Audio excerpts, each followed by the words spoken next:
Hey guys, in this video I will show you how you can can join your friend's game session on GTA 5 Online.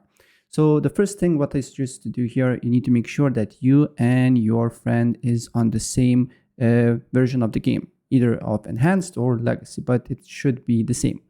If you're on the same version and still you cannot join, I will show you what you need to do next. So press on the gear icon here, go to settings.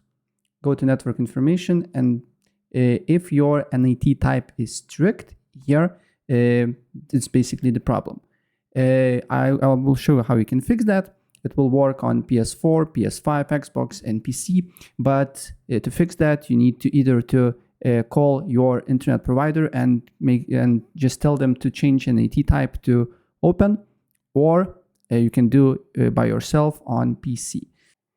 So the first step what you need to do here, you need to open up CMD, make sure to open up as admin, and then on this new window you need to write IP config, right? And then you'll get a lot of numbers, and then you just need to look for default gateway and then copy the IP address of the default gateway, right?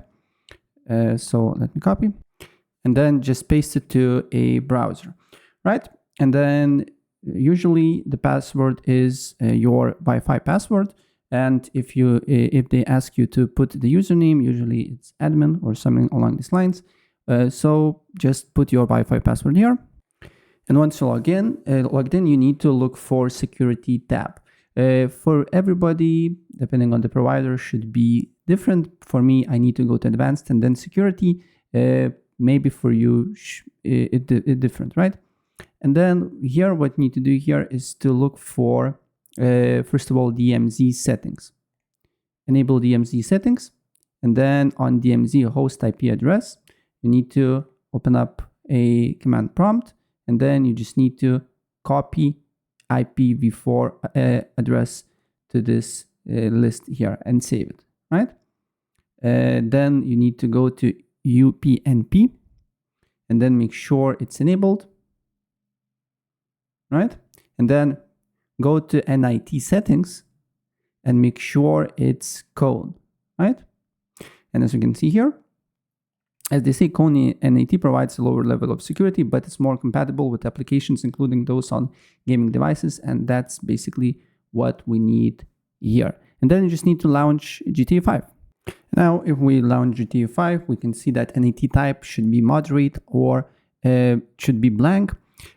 Sometimes when you change the settings, it should be on strict. So what I suggest to do here is to restart your computer or restart the game, and then look if is on strict or moderate, but strict should be gone. And then you can just join a friend's session quite easily, right?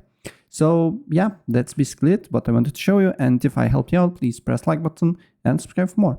Take care. Bye.